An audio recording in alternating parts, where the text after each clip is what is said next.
Hi എല്ലാവർക്കും പുതിയ വീഡിയോയിലേക്ക് സ്വാഗതം. ഇന്നത്തെ നമ്മൾ വർക്ക് പറഞ്ഞത് ടാറ്റ ടിയാഗോ ഉണ്ടോ വണ്ടി ടാറ്റ ടിയാഗോയാണ്. കംപ്ലൈൻറ്റ് സർവീസിന് വന്നതാണ്. അപ്പോൾ നമ്മൾ കംപ്ലൈൻറ്റ് കണ്ടുപിടിച്ചത് വാൽക്കോർ ലീക്ക് ഉണ്ട്, നല്ലപോലെ ലീക്ക് ഉണ്ട്, ഓയിൽ നല്ലപോലെ ഇറങ്ങിയിട്ടുണ്ട് കേട്ടോ. ഒരുപാട് ആയിട്ടുണ്ട് തോന്നുന്നത് ലീക്കായിട്ടില്ല. അപ്പോൾ സർവീസിന് വന്നപ്പോൾ ചെക്ക് ചെയ്തപ്പോൾ കംപ്ലൈൻറ്റ് പറഞ്ഞു കൊടുത്താണ്. അപ്പോൾ ഇതിൻ്റെ വാൽക്കവർ പാക്കിങ് മാറണം, ലീക്ക് മാറണമെന്നുണ്ടെങ്കിൽ വാൽക്കവർ പാക്കിങ് മാറണം. ഏകദേശം 1,00,000 കിലോമീറ്റർ ഓടിയിട്ടുണ്ട് വണ്ടി. അപ്പോൾ കമ്പനിയിൽ ഇതിൻ്റെ വാൽക്കവർ മാറുന്ന ഈ അസംബ്ലി ഫുള്ളായിട്ടാണ് മാറുന്നത്. കമ്പനിയിൽ നമ്മൾ ചോദിച്ച് അന്വേഷിച്ചപ്പോൾ കിട്ടിയ വിവരം എന്ന് പറഞ്ഞാൽ വാൽക്കവർ അസംബ്ലി ഫുള്ളായിട്ടാണ് മാറുന്നത് എന്നാണ് പറഞ്ഞത്. അപ്പോൾ നമ്മളിപ്പോൾ ഇന്ന് മാറുന്നത് അസംബ്ലി ഫുള്ളായിട്ടല്ല, വാൽക്കവർ പാക്കിങ് മാത്രമായിട്ടാണ് മാറ്റി നോക്കുന്നത് കേട്ടോ. ഒരു പരീക്ഷണം നടത്തി നോക്കാം. പാക്കിങ് മാത്രമായിട്ട് കിട്ടുന്നുണ്ട്, അപ്പോൾ പരീക്ഷണം നടത്തി നോക്കാമെന്ന് വിചാരിച്ചു. ലീക്കാവില്ല നോക്കണമല്ലോ.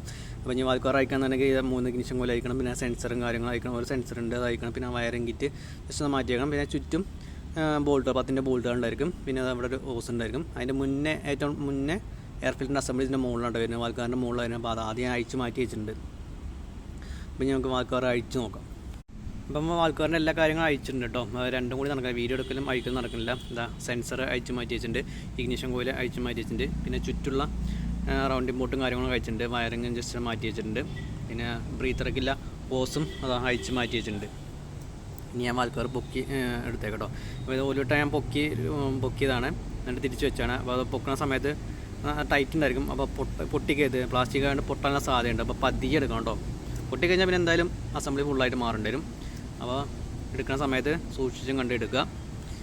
അപ്പോൾ ഇതാണ് വാൽക്കവർ കേട്ടോ, വാൽക്കവർ. അപ്പോൾ ഇതിൻ്റെ പാക്കിങ് നല്ലപോലെ ഹാർഡായിട്ടുണ്ട്. ഈ റബ്ബറിൻ്റെ പാക്കിങ് ഹാർഡായി കഴിഞ്ഞാൽ പിന്നെ ആ ഭാഗത്ത് ലീക്ക് വരാൻ തുടങ്ങും കേട്ടോ. ഏകദേശം 1,00,000 കിലോമീറ്റർ ഓടിയിട്ടുള്ളൂ. അപ്പോൾ അതിൻ്റെ എല്ലാ പ്രശ്നങ്ങളാണ്. ചൂടായിട്ട് ഈ റബ്ബറിൻ്റെ പാക്കിങ് ഹാർഡായി പോകും. ഹാർഡായി പോയി കഴിഞ്ഞാൽ ലീക്ക് വരാൻ തുടങ്ങും. ഇത് ഏകദേശം ഒരു റെഡിഗോൻ്റെ ഒക്കെ പോലൊരു പാക്കിങ്. പിന്നെ എക്സ്ട്രാ ഒരു പാക്കിങ് വരുന്നുണ്ട്, ആ സെൻസറിൻ്റെ അവിടുത്തെ പാക്കിങ് ആണ് കേട്ടോ. ഇവിടെ ഈ ഭാഗത്ത് വരുന്ന പാക്കിംഗ് ആണ്. അപ്പോൾ വാൽക്കവർ പാക്കിങ്ങിൻ്റെ ഉള്ളിൽ ഈ ഒരു പാക്കിങ് കൂടി ഉണ്ടായിരിക്കും. അത് പ്രത്യേകം ശ്രദ്ധിക്കുക, ഇല്ലാന്നുണ്ടെങ്കിൽ ചോദിച്ചു മേടിക്കണം. ഏകദേശം ഇത് കണ്ടു കഴിഞ്ഞാൽ റെഡിഗോൻ്റെ അതേ പാക്കിങ് കേട്ടോ. അപ്പം ഇനി ഇത് ഇവിടെ ക്ലീൻ ചെയ്യണം, നല്ലപോലെ ക്ലീൻ ചെയ്തിട്ട് പുതിയ പാക്കിങ് കയറ്റും. അപ്പോൾ ഇതാണ് നമ്മളെ പുതിയ പാക്കിങ് കേട്ടോ. പുതിയ പാക്കിങ് വന്നിട്ടുണ്ട്. ഇതാണ് അതിൽ ചെറിയ പാക്കിങ്. ഒരു കവറിലാണ്, കവറിൽ 2 പാക്കിങ് ഉണ്ട്. ചെറിയ പാക്കിങ്ങും ഈ വലിയ പാക്കിങ്ങും ഉണ്ടായിരിക്കും കേട്ടോ. വാൽക്കവറും കാര്യങ്ങളൊക്കെ നല്ലപോലെ പെട്രോളും ഡീസലൊക്കെ വെച്ച് ക്ലീൻ ചെയ്ത് കുട്ടപ്പനാക്കി വെച്ചിട്ടുണ്ട്. ഇനി ഇതാ ഈ പാക്കിങ് അതിലേക്ക് ഫിറ്റ് ചെയ്യണം. അപ്പോൾ ചെറിയ പാക്കിങ് ആദ്യം ഫിറ്റ് ചെയ്തിട്ടുണ്ട്. ജസ്റ്റ് അമർത്തി വെച്ചാൽ കേട്ടോ, ചാലുണ്ടായിരിക്കും, ആ ചാലിലേക്ക് ഇറക്കിയിട്ട് അമർത്തി വെച്ച് കൊടുത്താൽ മതി.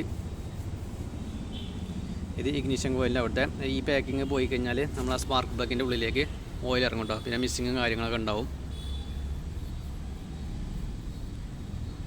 അപ്പോൾ ഇതെല്ലാം ഒരേപോലെ അമർത്തി വെക്കുക കേട്ടോ. ആ ഒരു കർവിൽ അമർത്തി വയ്ക്കുക, എന്നിട്ട് തിരിച്ച് ഫിറ്റ് ചെയ്യുക. അപ്പോൾ നമ്മൾ തിരിച്ച് ഫിറ്റ് ചെയ്തിട്ടുണ്ട്. ഇനി ഇതെല്ലാം ബോൾട്ടും കാര്യങ്ങളൊക്കെ ടൈറ്റ് ചെയ്തുകൊണ്ടിരിക്കുക കേട്ടോ. അപ്പോൾ സെൻസറിൻ്റെ ബോൾട്ട് ഞെട്ട് ടൈറ്റ് ചെയ്തുകൊണ്ടിരിക്കുകയാണ്. ഈ ചുറ്റുമുള്ള എല്ലാ ബോൾട്ടും കാര്യങ്ങളും പിന്നെ സെൻറ്ററിലും ബോൾട്ടുണ്ട്, അതൊക്കെ ടൈറ്റ് ചെയ്തതിന് ശേഷം ഇഗ്നിഷൻ കോയിൽ ഇടണം.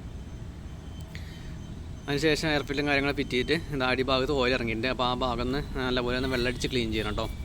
ക്ലീൻ ചെയ്തിട്ട് ഒന്ന് റെഡിയാക്കണം. മോൾ ഭാഗം നല്ല ക്ലീൻ ആക്കിയില്ല, അപ്പോൾ അടിഭാഗം കൂടി ഒന്ന് ക്ലീൻ ആക്കണം. അപ്പോൾ അടിഭാഗം കൂടി ക്ലീൻ ആയി കഴിഞ്ഞാൽ വണ്ടി എല്ലാം കുട്ടപ്പനായി, ആ ഓയിലേക്കും കാര്യങ്ങളൊക്കെ പോയിട്ടുണ്ട്.